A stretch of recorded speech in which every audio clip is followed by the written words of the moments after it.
오늘은 예화로 설교를 시작하려고 합니다. 어떤 화가가 있었습니다. 그는 평생 아름다운 풍경화를 그렸지만 말년에 심각한 손떨림 증상이 찾아왔습니다. 더 이상 붓을 잡을 수 없는 상태가 된 그는 마지막으로 한 장의 그림을 그리려고 했습니다. 떨리는 손으로 한참을 실험했지만 선은 자꾸 흔들렸고 색은 번졌습니다. 결국 포기하고 캔버스를 창고에다가 갖다 놓았습니다. 몇 년 후에 그 화가의 제자가 그 선생의 그림을 발견하고 조심스럽게 덧칠을 시작했습니다. 스승이 떨리는 손으로 남겨놓은 흔들린 선들을 따라가며 그 위에 스승의 의도와 가장 가까운 색과 형태를 입혀갔습니다. 그리고 마침내 그림이 완성이 되었습니다. 그 그림은 스승의 그림으로 완성된 새로운 작품이 되었습니다. 우리는 이 땅에서 병들고 약해지고 깨지고 상한 몸으로 살아갑니다.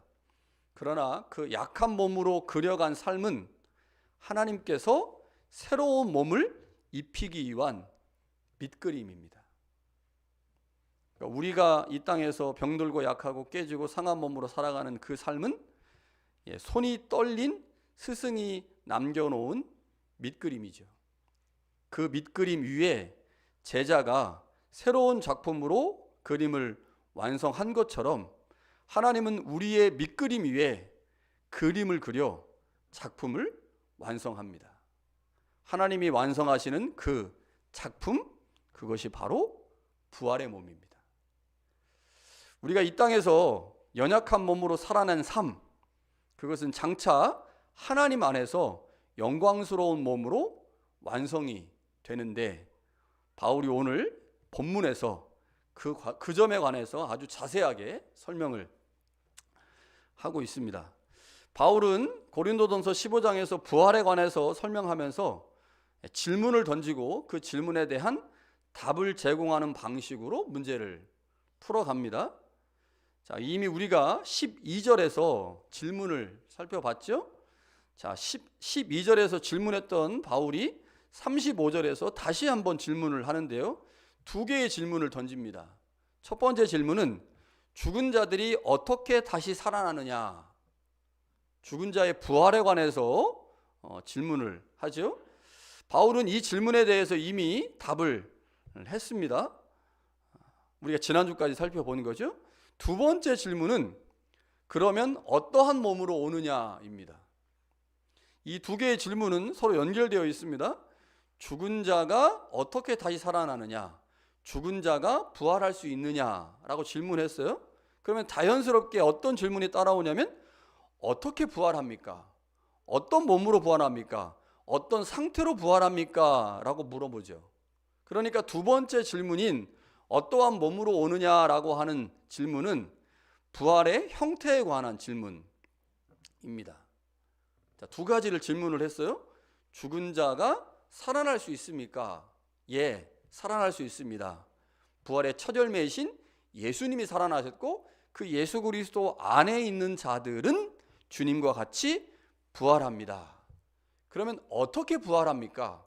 어떠한 상태로 부활합니까? 라고 물어봅니다. 그리고 나서 오늘 본문에서 우리가 부활할 때 어떠한 형태로 부활하는지를 바울이 설명을 합니다. 우리가 지난주에 부활에 관해서 고린도 교회 안에 있는 대략 두 가지 정도의 입장을 살펴보았습니다.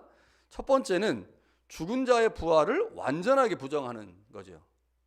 자, 부활에 관해서 어떤 사람들은 죽은 자의 부활은 존재하지 않습니다 라고 완전히 부정하는 사람들이 있고요.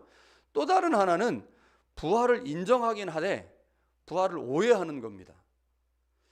자, 여러분, 둘 중에 어떤 사람들이 고린도 교회 안에 더 많았을까요? 부활을 완전하게 부정하는 사람들하고 부활을 부정하지 않고 오해하는 사람들하고 어떤 종류의 사람들이 더 많았을까요? 당시 헬라 철학의 상황을 고려해 보면 죽은 자의 부활을 전적으로 부인하는 사람들의 수는 그렇게 많지 않았을 것으로 추측이 됩니다. 왜냐하면 헬라 철학에서 대체적으로 부활을 인정하거든요. 그런데 그 부활을 바울이 설명하는 것과 다른 방식으로 이해하는 게 문제였죠. 문제는 부활의 형태입니다. 고린도 교회의 성도들은 헬라 철학에 익숙한 사람들입니다. 그들은 아주 어릴 적부터 영혼은 고귀하지만 몸은 저급하고 악하다고 배워왔습니다. 이 사상의 근거에서 부활을 영혼이 몸이라고 하는 감옥에서 탈출하는 것이라고 알고 있었죠.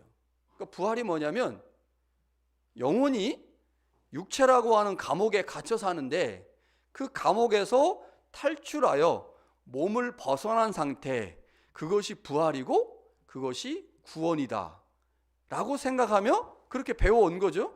따라서 고린도 교회 안에 상당수의 많은 사람들이 부활에 관해서는 인정했습니다. 그러나 부활을 몸의 부활로 이해하는 것은 쉽지 않았습니다. 생각해 보세요. 영혼이 몸이라고 하는 감옥에서 탈출을 했어요. 그런데 다시 몸을 입는다. 감옥에서 탈출했는데 다시 감옥에 들어간다는 거예요. 이건 불가능한 얘기죠. 그러니까 헬라 철학의 사람들은, 헬라 철학에 젖어 있는 사람들은 부활을 인정하지만 부활을 몸의 부활로는 인정할 수가 없었던 거죠. 바울이 이것 때문에 여러 번 이제 고생을 하는데 사도행전 17장에 보면요, 바울이 아테네에 가서 복음을 전하는데 바울이 전하는 복음의 두 축 중에 하나가 부활이잖아요. 그래서 바울이 부활에 관한 복음을 전했습니다.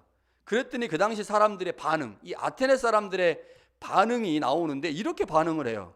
그들이 죽은 자의 부활을 듣고 어떤 사람은 조롱하고 어떤 사람은 이 일에 대하여 네가 하는 말을 내가 다시 들어봐야 되겠다 라고 이제 반응을 합니다.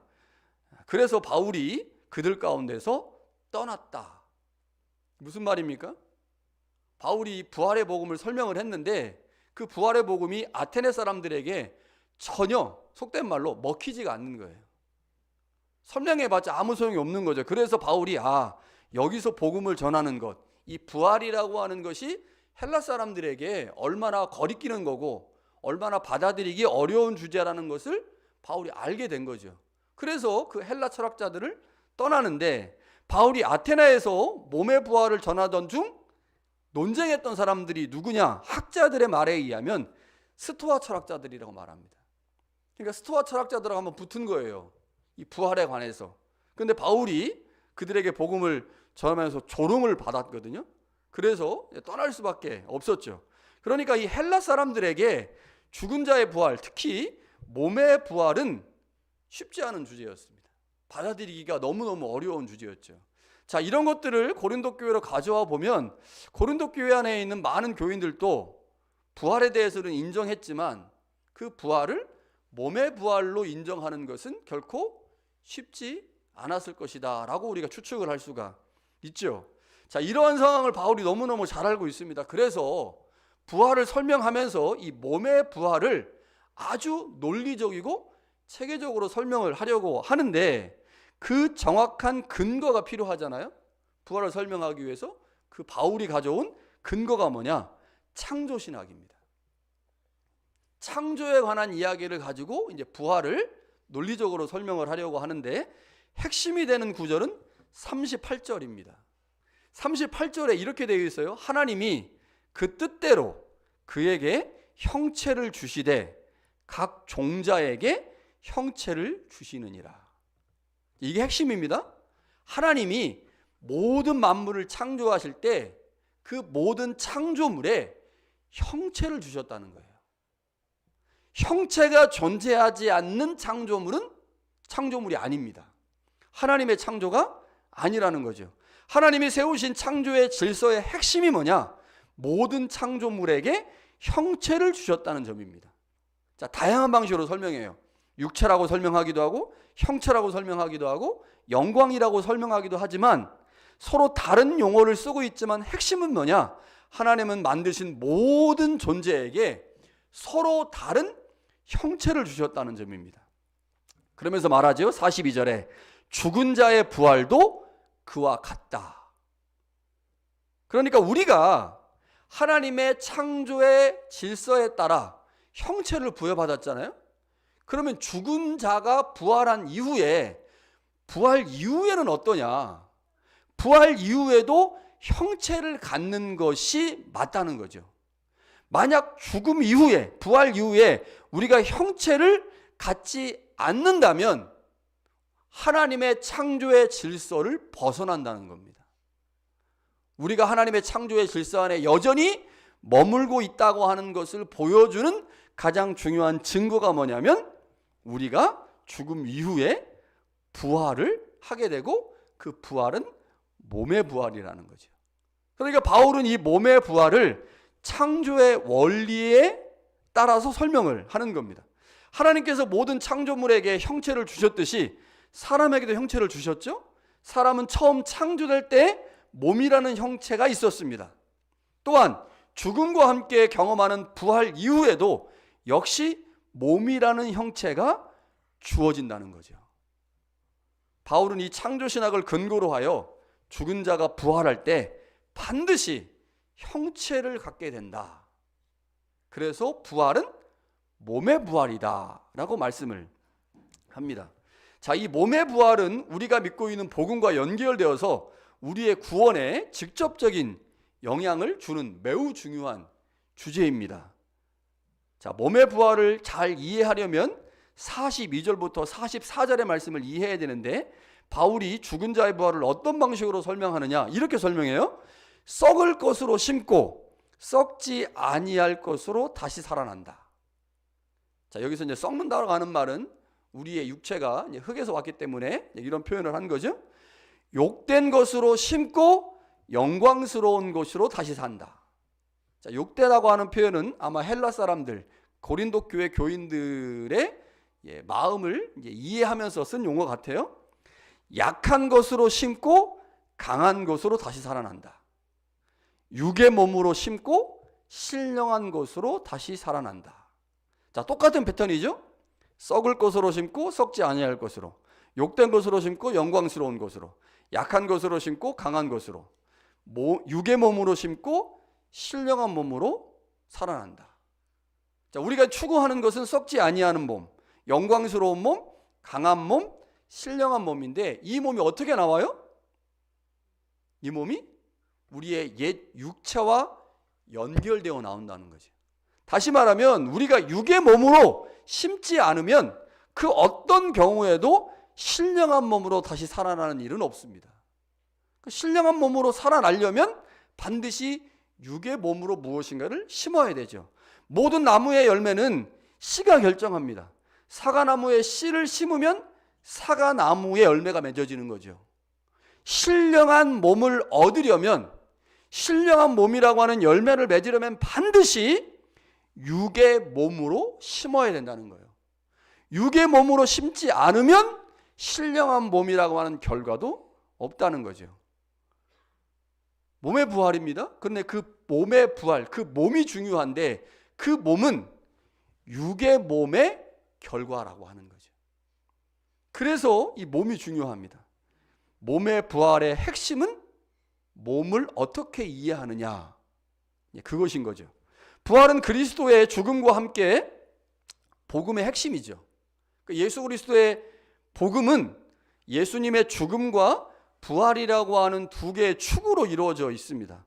그렇기 때문에 부활에 대한 잘못된 이해는 복음에 대한 잘못된 이해로 이어지고 결국 우리의 구원에 심각한 문제를 일으킬 수 있습니다.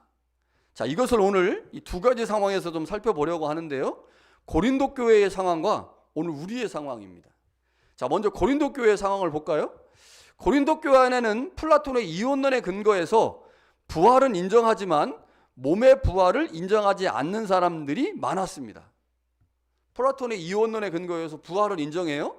그러나 몸의 부활은 인정하지 않습니다. 그런데 이 몸의 부활을 인정하지 않는 신앙이 두 가지 극단적인 형태로 나타났는데 첫 번째는 금욕주의 신앙입니다.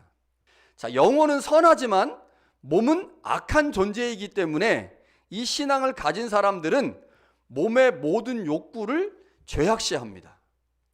자, 영혼은 선해요, 거룩해요. 그러나 몸은 악합니다. 그래서 몸의 요구를 매우 악한 것으로 생각하는 거예요. 자, 그렇기 때문에 이들은 몸을 심하게 억압하거나 학대하는 경향을 보입니다. 예를 들어 음식을 과도하게 절제해요. 안 먹는 거예요. 며칠씩 굶어. 그래가지고 몸에다 막 고통을 주는 겁니다. 몸에 고통을 주면 어떤 현상이 일어나느냐? 아, 내 영혼은 더 고결해지고 더 성숙해진다.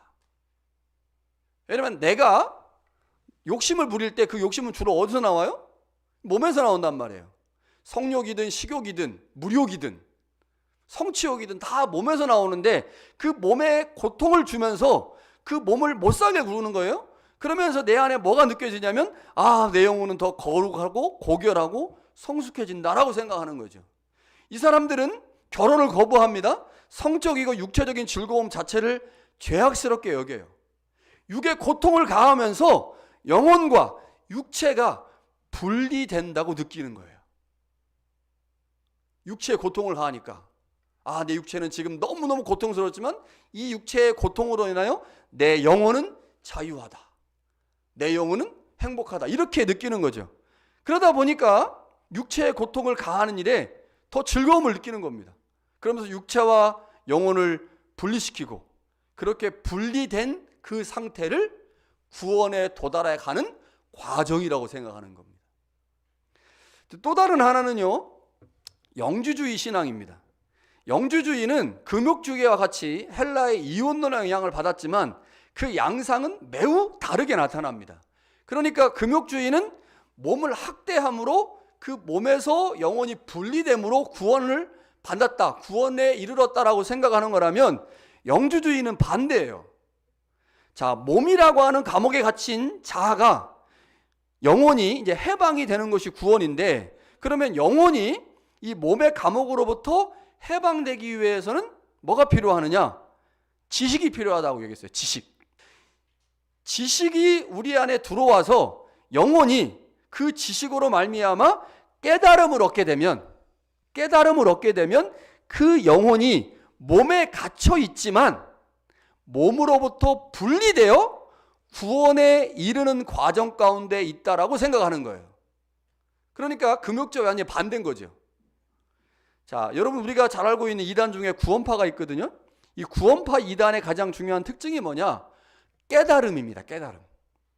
진리의 말씀을 깨달으면 그 영혼이 그 말씀을 깨닫잖아요. 그러면 그 사람은 구원을 받아요. 그러면 그 한 번 깨달은 그 구원은 육체 안에, 육체가 어떤 일을 하든지 간에 그 육체가 그 영혼의 구원에 지장을 주지 않습니다.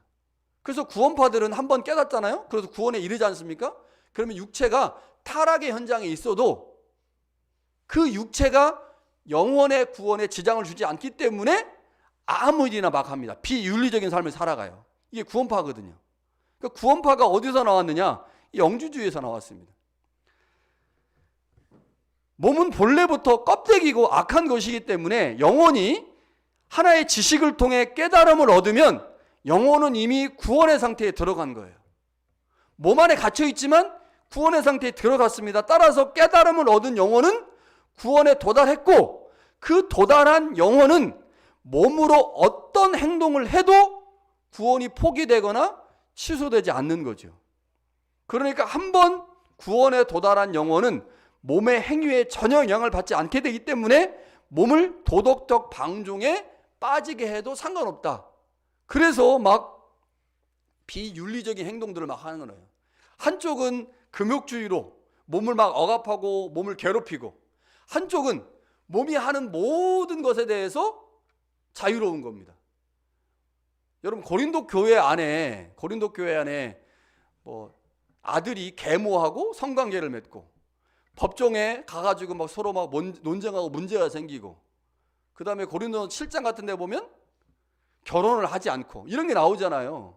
이게 다 부활에 대한 잘못된 이해로 고린도 교회 안에 두 가지 양극단의 신앙의 형태가 나타났는데, 하나는 금욕주의고 하나는 영주주의였어요. 이게 교회 안에 나타나다 보니까 윤리가 완전히 무너지는 겁니다. 한쪽은 너무 철저하게 하려고 해서 문제고, 한쪽은 너무 방종해서 문제고, 이런 문제들이 실제로 고린도 교회 안에 나타났습니다. 이게 왜 이렇게 나타나느냐?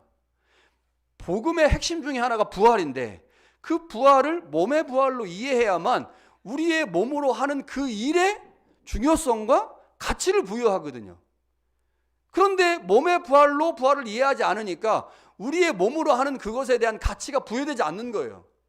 그러다 보니까 한쪽은 금욕주의로, 한쪽은 영주주의로 나타나면서 문제가 실제로 생겨났습니다. 이게 이제 고린도 교회에 나타난 문제인데, 현대 교회 안에도 부활에 대한 잘못된 이해가 신앙을 왜곡하는 예가 굉장히 많습니다. 그 중에 제가 두 가지만 말씀을 드릴 건데, 이 두 가지가 서로 다른 방향에서 나타나거든요. 그러니까 헬라의 이원론, 부활에 대한 잘못된 이해가 금욕주의하고 영주주의, 이 양극단으로 나타나는 것처럼 한국 교회 안에도 부활에 대한 잘못된 신앙이 다른 방향에 나타나는데, 그 뿌리는 모두 부활에 대한 잘못된 이해라고 볼 수가 있습니다. 첫 번째는요, 부활에 대한 잘못된 이해가 신앙과 삶의 분리를 만들어냈습니다. 자, 한국교회는 오랫동안 부활을 몸의 부활이 아닌 영혼만 천국 가는 것으로 축소해서 이해해 왔습니다. 제가 말씀을 드렸죠. 이러한 오해는 몸이 지닌 신학적이고 영적인 가치를 충분히 이해하지 못해서 온 결과입니다. 그러니까 우리의 몸이 가지고 있는 이 가치, 이 몸이, 육의 몸이 영적인 몸과 연결된다고 하는 이것에 대한 충분한 이해가 없다 보니까 부활을 어떻게 이해했느냐? 영혼이 천국 가는 것으로 축소해서 이해한 거죠. 영혼은 소중하고 몸과 육체는 상대적으로 하찮고 세속적인 것으로 취급하는 영혼 우선주의 신앙이 한국교회 안에 오랫동안 자리를 잡았습니다. 자, 어디에 영향을 받은 거예요? 우리도 모르는 사이에 헬라 철학의 이원론에 영향을 받은 거죠. 그런데 이 헬라 철학의 이원론이라는 게 사람들이 무엇인가를 사고할 때 매우 쉽게 할 수 있는 사고방식입니다. 내 편, 네 편. 검정색, 흰색. 얼마나 편해요. 내 의견을 따르면 내 편, 반대하면 반대편. 그러면 너무너무, 이게 사람들이 갖고 있는 기본적인 세상을 살아갈 때 쉽게 살아가는 삶의 방식 중에 하나인데, 영혼은 소중하지만 몸과 육체는 상대적으로 세속적인 거다라고 취급을 하기 시작하니까 신앙생활이 너무너무 심플해지고 간단하고 편해. 그러다 보니까 자연스럽게 영혼 우선주의라고 하는 신앙이 자리를 잡았습니다. 자, 이러한 영혼 우선주의가 한국교회 안에 자연스럽게 자리를 잡으면서 이분법적인 신앙 구조가 강화가 된 거예요. 어떻게 나타나느냐? 영적인 것과 세속적인 것을 분리하기 시작했어요. 영적인 것과 세속적인 것. 자, 우리의 몸이 부활의 몸이다. 아, 우리의 몸이 부활 이후에 얻게 될 새로운 몸과 연결되어 있다라고 하면 우리의 몸의 가치를 높게 보는 거죠. 내가 부활 이후에 얻게 될 그 새로운 몸은 지금 내가 가지고 있는 이 육체로 어떠한 삶을 살았느냐에 따라 결정된다. 아, 그렇다면 내가 갖고 있는 이 몸이 너무너무 중요하구나. 그럼 몸에 대한 새로운 이해가 생기고 새로운 가치를 부여하면서 이 몸을 악한 것으로 여기지 않을 거란 말이에요. 그런데 그런 이해가 없다 보니까 자연스럽게 영적인 것은 거룩하고 육적인 것은 세속적인 것이라고 하는 것에 대한 이해가 그냥 자연스럽게 자리 잡을 수밖에 없는 겁니다. 영적인 것과 세속적인 걸 분리하기 시작했어요. 영적인 것은 뭐냐? 예배, 기도, 금식, 신비체험. 이건 영적인 거야. 이건 중요해. 그런데 더 영적인 게 뭔지 알아? 그냥 예배 드리는 거 하고 그냥 기도하는 거 하고 신비체험하는 거 하고 뭐가 더 영적이겠어? 그럼 뭐가 영적이겠습니까? 초자연적이고 신비적인 것이 더 영적인 거죠. 한번 영적인 것과 육적에서 구분하기 시작하니까 계속해서 더 영적인 것, 더 영적인 것, 더 영적인 걸 추구해요. 더 영적인 것을 추구하다 보니 초자연적이고 신비적이고 기적과 관련된 것은 더 영적인 것이니 더 추구하고, 상대적으로 그렇지 않은 것들은 점점점 더 세속적이고 세상적인 것으로 치부하면서 관심을 갖지 않는 겁니다. 실질적으로 많은 성도들은 진짜 신앙이라는 이름으로 영적 체험을 갈망했고 그러한 체험을 신앙의 핵심으로 삼으려고 했어요. 그래서 한국교회 안에 70년대 80년대에 기도원이 그렇게 유행한 겁니다. 기도원이 영적인 거 추구하고 방언도 하고 신비 체험하고, 그러면 나는 영적인 존재야. 영적인 존재. 그러면 내가 육적으로 잘못하는 거 다 면죄부를 받을 수가 있는 거죠. 반면에요, 몸과 육체를 사용하는 것은 천박하고 덜 영적인 것이라고 생각했습니다. 세상을 향한 사회적 책임과 지역사회 속에서의 실천은 세속적인 것이라고 치부했습니다. 심지어 어떤 교회는 교회 밖에서 행하는 봉사와 섬김을 복음과 거리가 먼 일로 평가를 했죠. 오직 교회 안에서의 활동만을 영적인 것으로 인식하려고 하는 경향이 나타났고, 교회 안에서도 더 신령하고 더 초자연적인 것만 영적인 것이라고 생각한 겁니다. 이게 어디서 왔느냐? 이러한 사고와 이러한 이원론적인 생각이 어디서 왔느냐? 몸의 부활이라고 하는 것을 제대로 이해하지 못해서 온 거라는 겁니다. 여러분, 성경은 어떻게 이것을 나눌까요? 성경은 우리 몸 자체가 하나님의 형상 안에서 선하게 창조되었고, 더 나아가 구원의 은혜 속에서도 몸은 여전히 중요한 자리를 차지한다고 말합니다. 바울은 로마서 12장에서 말하죠. 하나님이 기뻐하시는 거룩한 산 제물이 있다. 그 산 제물이 뭐냐? 우리의 몸으로 드리는 헌신과 순종이라는 겁니다. 우리의 육적인 몸으로 하는 그것이 하나님 앞에 드려지는 영적 제사입니다. 성경은 결코 신앙과 삶의 분리를 말하지 않습니다. 성경은 결코 영적인 것과 육체적인 것을 분리해서 말하지 않습니다. 그런데 우리 안에 부활을 몸의 부활로 이해하지 못하니, 몸이 얼마큼 중요한지를 인식하지 못하니 자연스럽게 영적인 것과 육적인 것의 분리가 일어났고, 그 분리를 통해서 어디까지 나간 거예요? 신앙과 삶이 분리된 겁니다.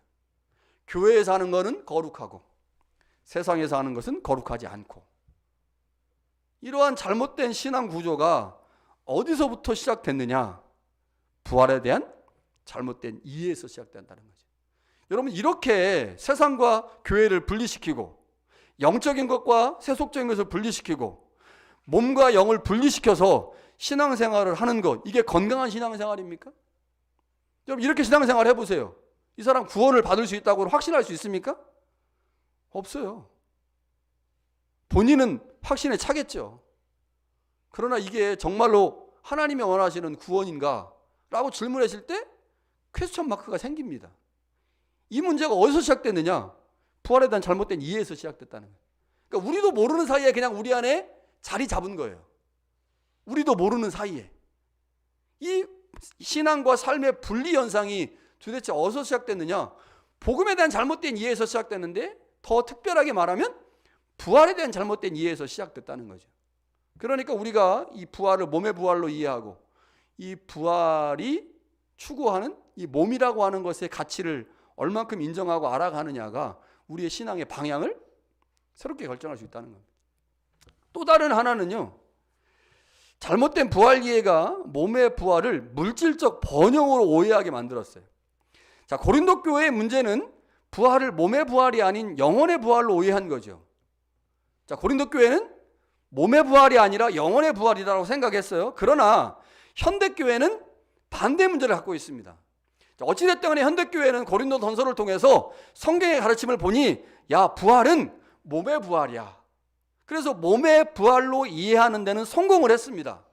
그러나 그 의미를 성경이 말하는 방식으로 이해하지 않고 몸의 부활을 기복신앙의 틀 안에서 재해석을 했어요. 이게 문제입니다. 그러니까 몸의 부활의 의미가 뭔지를 육의 몸과 몸의 부활을 연결시켜서 이해해야 되는데, 그렇게 이해하지 않고 기복신앙이라고 하는 신앙의 틀 안에서 몸의 부활을 이해한 거죠. 야, 몸이 중요하대. 몸이 중요해. 그런데 있잖아, 하나님이 우리의 몸에 복을 허락하신대. 야, 몸의 부활이 중요하다는데 진짜 몸이 중요하네. 그러니까 몸이 중요하다고 하는 것을 기복신앙에서 이해하니까 어떻게 돼요?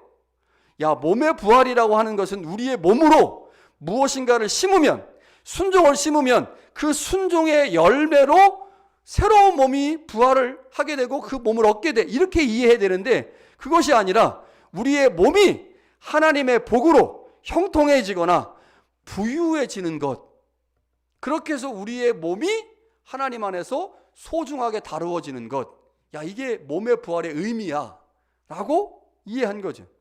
성경에서 말하는 몸의 부활의 핵심은 미래의 신령한 몸을 바라보며 지금 우리의 몸으로 헌신과 순종 그리고 고난을 삶의 자리에 심는 겁니다. 그러나 몸의 부활이 기복주의 신앙과 결합되면서 왜곡된 결과가 나타났어요.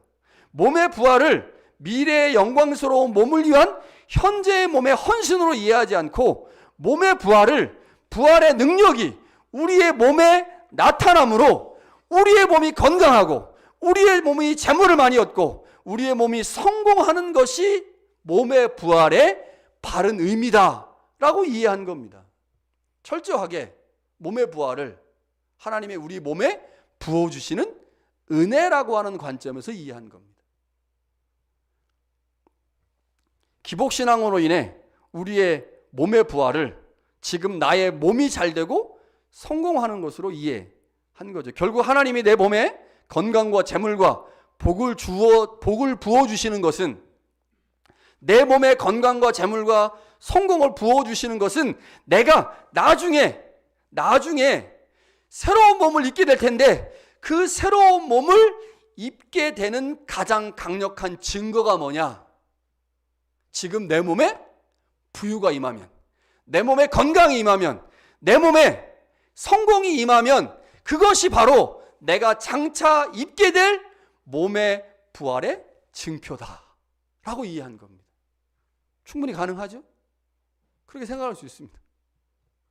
내가 죽음 이후에 새로운 몸을 입어야 되는데 그 새로운 몸의 예표가 뭐냐? 지금 내 몸이 잘 되는 거라는 거죠. 그러니까 우리가 부활의 몸을 얻기 위해서는 지금 있는 육체의 몸으로 고난과 헌신과 순종의 삶을 살아가야 되는데 고난과 순종과 삶은 살아가지 않아도 돼.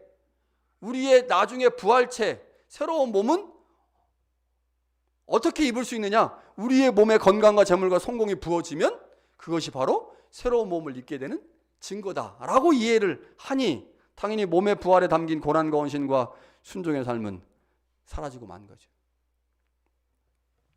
여러분, 기복주의는 우리가 계속 비판하잖아요. 잘못됐다고. 그런데 이 기복주의 신앙 안에 이제 이 부활에 대한 잘못된 이해가 들어가니까 완전히 신앙의 왜곡이 일어난 거죠. 여러분, 몸의 부활은 지금 우리의 몸으로 행하는 것이 무엇보다 중요하다는 점을 가르쳐 줍니다. 우리는 몸으로 창조되었고 몸으로 구원받았으며 몸으로 부활할 존재들입니다. 그러므로 우리의 신앙은 언제나 몸으로 드러나야 됩니다. 몸으로 드리는 예배, 몸으로 드리는 순종, 몸으로 드리는 사랑, 몸으로 드리는 헌신은 모두 장차 우리가 경험할 몸의 부활을 위한 씨앗입니다. 그 씨앗을 심을 때 나무가 되고 열매를 맺는 거예요. 지금 우리의 몸으로 무엇을 하느냐, 어디에, 어떻게 우리의 몸을 심느냐가 중요합니다. 그런데 우리 안에 신앙과 삶의 분리현상이나 혹은 이 기복주의 신앙이 자리 잡고 있는 것을 통해서 우리가 무엇을 알 수 있느냐? 우리가 지금까지 우리의 몸으로 무엇을 심고 어떻게 심어야 되느냐는 별로 관심 갖지 않았다는 거죠. 우리는 때로 몸으로 섬기고 헌신하는 과정에서 연약함을 느낍니다. 질병이나 나이의 한계, 육체적 한계나 삶의 고난 등으로 인해 우리가 무엇인가를 심는 게 너무 힘들다라고 생각이 들죠. 그러나 우리가 그 어떠한 삶의 자리에서도 그것을 포기할 수 없습니다. 왜냐하면 내가 지금 내 몸으로 하고 있는 그것은 부활의 몸을 향한 준비이기 때문입니다. 이거 기억하셔야 돼요. 이게 지금 바울이 말하고 싶은 내용입니다.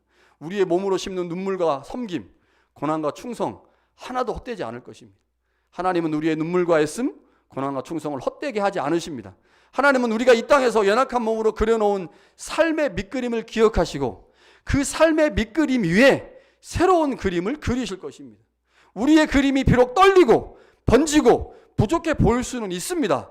그러나 하나님은 그 위에 영광스러운 몸의 부활을 덧입히신다는 거죠. 밑그림이 없으면 그림을 그릴 수가 없습니다. 여러분, 우리의 영광스러운 몸의 부활은 우리가 연약한 몸으로 그려놓은 밑그림 위에서 완성된다. 여러분, 그래서 어떠한 형태이든지 그것이 큰 것이든 작은 것이든 상관없습니다. 어떠한 형태이든지 간에 우리의 몸으로 섬기고 우리의 몸으로 헌신하는 삶을 살아내야만 하죠. 이것이 오늘 주님의 다시 오심을 준비하는 대림절을 보내는 우리의 삶의 모습이어야 합니다. 그 은혜가 우리 가운데 있기를 간절히 축원합니다.